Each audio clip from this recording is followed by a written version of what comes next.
Hello, listening friends.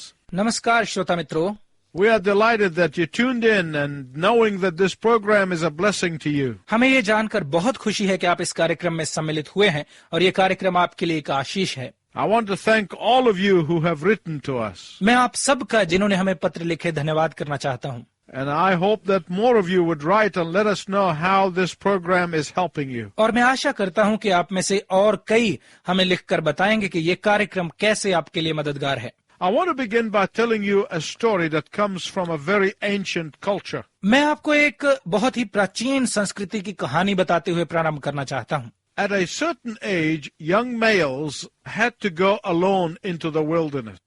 एक खास उम्र तक पहुंचकर जवान पुरुषों को अकेले कहीं वीरान जगह जाना होता था। They had to go to a place of complete solitude. उनको बिल्कुल एकांत स्थान में जाना होता था। Each had only to rely on his wit, a knife, and a blanket to survive. हर किसी को अपनी समझबूझ, एक चाकू और एक कंबल के सहारे ही वहां रहना होता।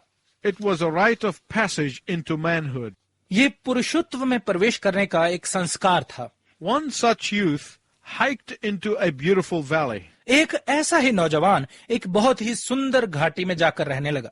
This valley was green with trees and lush with beautiful flowers. ये पेड़ों और सुंदर फूलों के साथ हरी भरी घाटी थी। There he fasted. वहां वो उपवास करने लगा। But on the third day, as he looked up at the surrounding mountains, परंतु तीसरे दिन जब उसने आसपास के पहाड़ों पर ध्यान दिया, he noticed one tall, rugged peak capped with dazzling snow. तो उसने एक लंबे तीखे पर्वत शिखर को देखा जो श्वेत बर्फ से ढका हुआ था। He said to himself, I am going to test myself against that mountain. उसने अपने आप से कहा, मैं उस पहाड़ से अपने आप को परखूंगा। So he threw his blanket over his shoulder and set off to climb the peak. तो उसने अपने कंधे से कंबल उतार फेंका और पर्वत पर चढ़ने लगा। When he reached the top, he stood on the rim of the world. और जब वो शिखर पर पहुंच गया तो वो दुनिया से ऊपर खड़ा था। He could see forever and his heart swelled with pride. वो देखता ही रहा और उसका हृदय घमंड से फूल गया। I have made it, he said. उसने कहा, मैं यहां तक पहुंच गया। Then he heard the rustling at his feet. फिर उसने अपने पैरों के पास कुछ रेंगने की आवाज सुनी। And when he looked down, he saw a snake. और जब उसने नीचे देखा तो वहां एक सांप था। And the snake said to him, और उस सांप ने उससे कहा, I am about to die. मैं मरने जा रहा हूं। It is too cold for me here and I'm freezing. यहाँ मेरे लिए बहुत ज्यादा ठंड है और मैं ठंड से जम रहा हूँ। There is no food and I'm starving. यहाँ जरा भी भोजन नहीं है और मैं भूख से मर रहा हूँ। Put me under your shirt. Take me down to the valley. मुझे अपनी कमीज के अंदर डालकर नीचे घाटी में ले चल।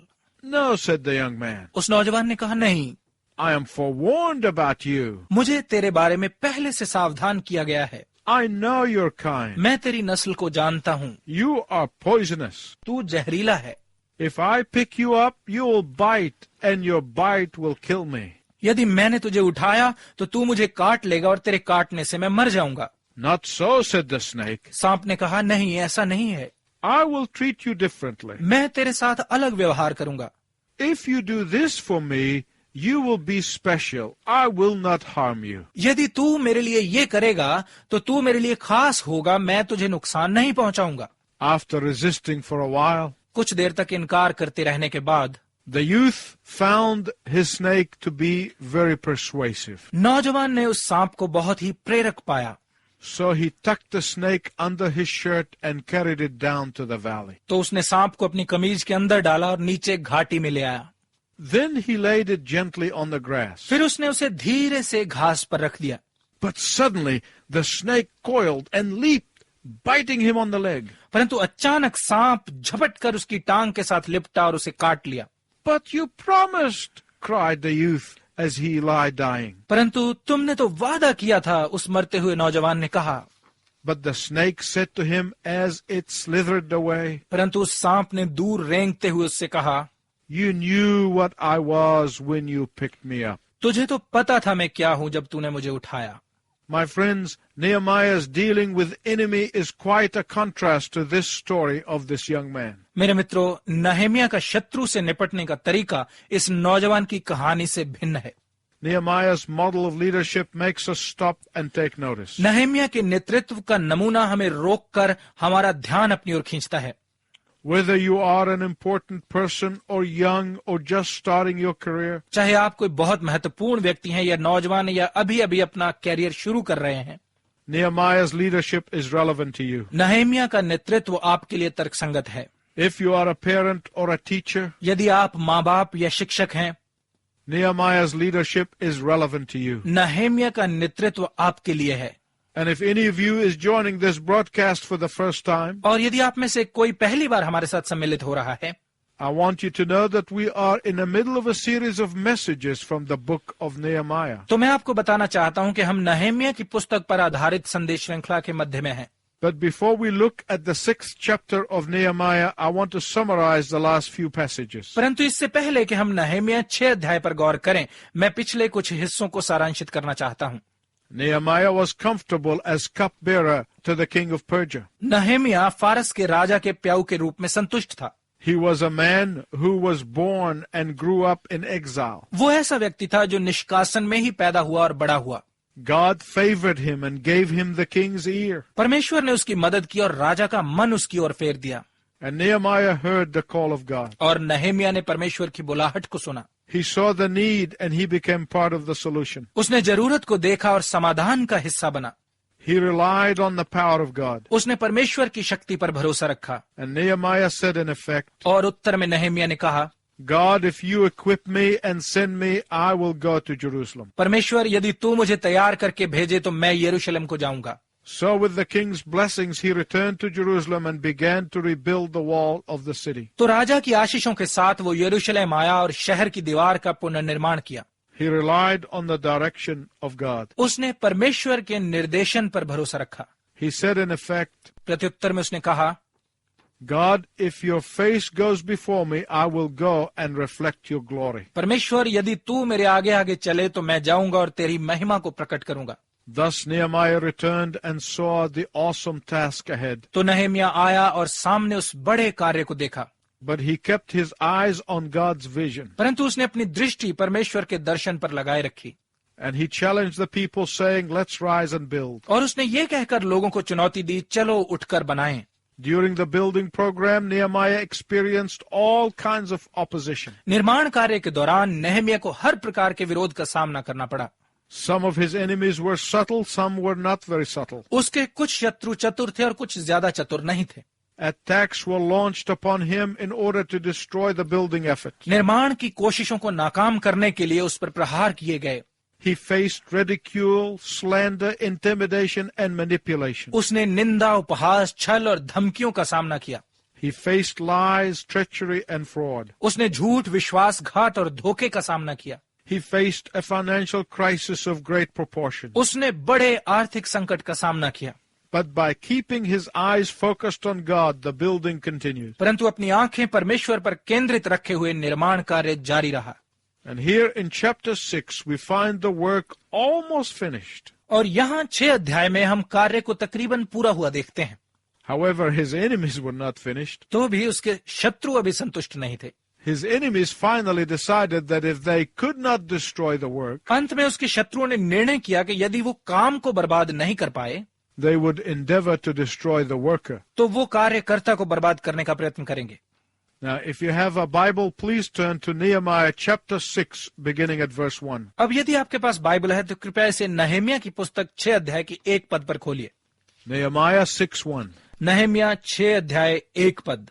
जब संबलत, तोबिया और अरबी गेशेम और हमारे और शत्रुओं को यह समाचार मिला कि मैं शहर पनाह को बनवा चुका, और यद्यपि उस समय तक भी मैं फाटकों में पल्ले न लगा चुका था, तो भी शहर पनाह में कोई दरार न रह गया था। The first way his enemies tried to destroy him was by trying to entice Nehemiah to compromise. नहम्याह के शत्रुओं का उसे बर्बाद करने का पहला प्रयत्न था उसे समझौता करने के लिए लुभाना। Now that the job wasn't quite finished yet, अब काम अभी पूरी तरह से पूरा नहीं हुआ था, but the walls were up, परंतु दीवारें बन चुकी थी, but the gates have not yet been hung on the temple. परंतु भवन के द्वार अभी टांगे नहीं गए थे। Some of you listening may know all about these last-minute problems in building projects. आप जो सुन रहे हैं, आप में से कई निर्माण परियोजना में अंतिम पलों में आने वाली इन समस्याओं के बारे में जानते होंगे।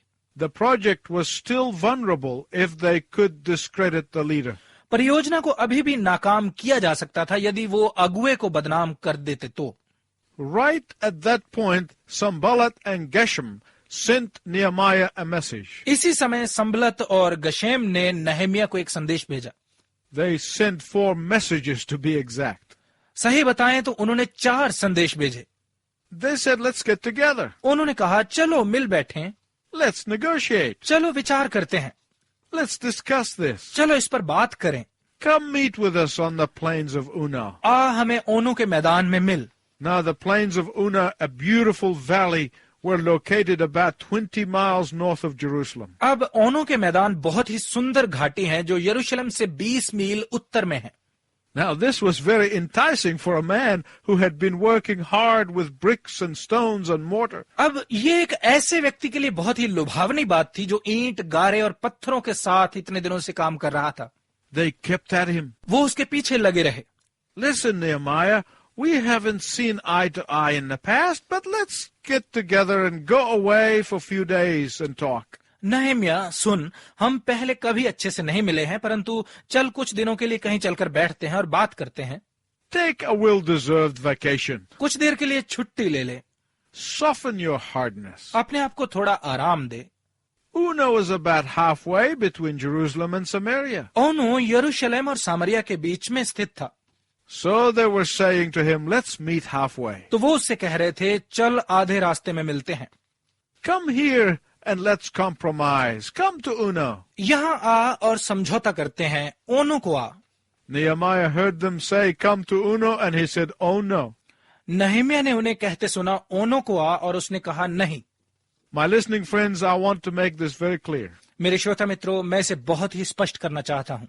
There are times when the right kind of compromises can be a positive thing. ऐसे समय होते हैं जब सही प्रकार का समझौता एक बहुत ही सकारात्मक बात हो सकती है।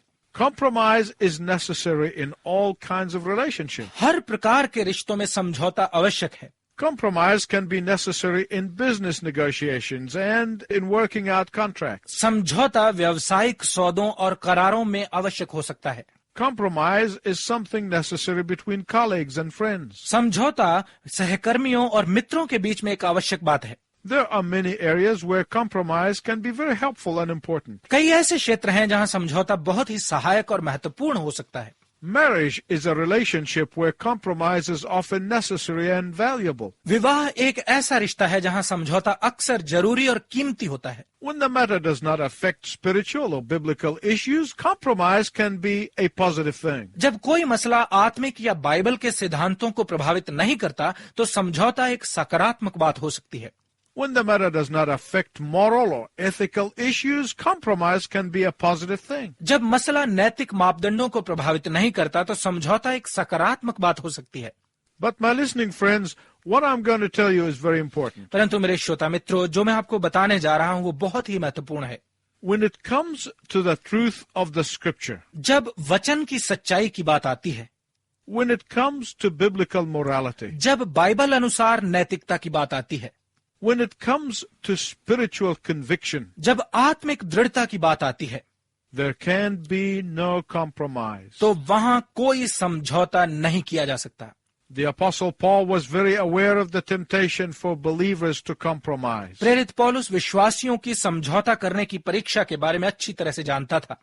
So he told the church in Corinth in 2 Corinthians 11:3, इसीलिए उसने कुरिन्थियों की दूसरी पत्री 11 अध्याय के 3 पद में कुरिन्थियों की कलीसिया से कहा, be careful about this distinction. इस भेद के बारे में सावधान रहो। When you compromise moral, spiritual and biblical principles, जब आप नैतिक, आत्मिक और बाइबल के सिद्धांतों के साथ समझौता करते हैं, you are like the young man who put the snake in his pocket. तो आप उस नौजवान की तरह है जिसने सांप को अपनी जेब में डाल लिया।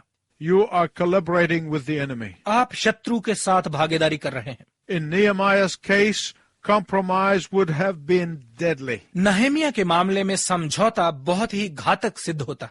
Compromising with the enemy has ruined more believers than any other factor. शत्रु के साथ समझौते ने किसी भी और बात से अधिक विश्वासियों को बर्बाद किया है। In Nehemiah's case, compromise would have led to the destruction of the wall. नहम्याह के मामले में समझौते के कारण शहर पनाह बर्बाद हो सकती थी। His enemies said to him, "Come down, Nehemiah. Let's discuss the matter." उसके शत्रुओं ने उससे कहा, नहम्याह नीचे आ इस मसले पर बात करते हैं। And Nehemiah said no. और नहम्याह ने कहा नहीं। He said no once. उसने एक बार कहा नहीं, He said no twice. उसने 2 बार कहा नहीं, And he said no 3 times. और उसने 3 बार कहा नहीं, And he said no 4 times. और उसने 4 बार कहा नहीं। Nehemiah said, नहम्याह ने कहा, "I am doing a great work for God. I cannot come down." मैं परमेश्वर के लिए एक महान कार्य कर रहा हूं, मैं नहीं आ सकता। Nehemiah was not suggesting that building the wall was a great work because he was doing it. नहम्याह ये नहीं दिखा रहा था कि दीवार का निर्माण इसलिए एक महान कार्य था क्योंकि वो इसे कर रहा था। No. नहीं, Rebuilding the wall was great because God was doing it. शहर पनाह का पुनर्निर्माण इसलिए महान था क्योंकि इसे परमेश्वर कर रहा था। And Nehemiah was making himself available for God. और नहम्याह परमेश्वर के लिए खुद को उपलब्ध करा रहा था। When you are serving the Lord Jesus Christ, you are doing great work. जब आप प्रभु यीशु मसीह की सेवा करते हैं तो आप महान कार्य कर रहे हैं। When you are working where God has placed you, जब आप वहां कार्य करते हैं जहां परमेश्वर ने आपको रखा है, whatever that work may be, चाहे वो कार्य कुछ भी हो, you are serving the Lord. आप प्रभु की सेवा करते हैं। Nehemiah refused to be detoured into areas of his own and others' choosing. नहम्याह ने अपने और दूसरों के चुने हुए क्षेत्रों में भटकने से इनकार किया। I will not come down, he said. उसने कहा, मैं नहीं आऊंगा। As believers, we must refuse to get sidetracked from our great work that God called us to do. विश्वासियों के रूप में हमें हमारे उस महान कार्य से हटने से इनकार करना आवश्यक है जिसे करने के लिए परमेश्वर ने हमें बुलाया है। Believers must stand by the word of God and do what God calls them to do. विश्वासियों को परमेश्वर के वचन में दृढ़ खड़े रहना और उस कार्य को करना आवश्यक है जिसे करने के लिए परमेश्वर ने उन्हें बुलाया है। My listening friends, please listen carefully as I conclude. मेरे श्रोता मित्रों, मेरे समाप्त करते हुए कृपया ध्यानपूर्वक सुनें। There are thousands of good things that we can be involved in. ऐसे हजारों अच्छे काम हैं जिनमें आप शामिल हो सकते हैं, But we must only do what God calls us to do. परंतु हमें केवल वही करना है जो परमेश्वर ने हमें करने के लिए बुलाया है। Had Nehemiah gone to Uno, यदि नहम्याह ओनो गया होता the whole project would have been sabotaged. तो पूरी परियोजना डूब गई होती। 4 times Nehemiah said, "I will not come down. नहम्याह ने 4 बार कहा, मैं नहीं आऊंगा, I will not give in. मैं हार नहीं मानूंगा, I will not compromise. मैं समझौता नहीं करूंगा, I will not capitulate." मैं हथियार नहीं डालूंगा। My friend, I want you to tune in next time when we will see what other methods Nehemiah's enemy tried to use to destroy him. मेरे मित्र, मैं चाहता हूं कि आप अगली बार भी कार्यक्रम को सुनें जब हम देखेंगे कि नहम्याह को बर्बाद करने के लिए उसके शत्रुओं ने और कौन कौन से हथकंडे अपनाए। And until that time, I wish you God's richest blessing. और अगली बार तक मैं आपके लिए परमेश्वर की उत्तम आशीष की कामना करता हूं।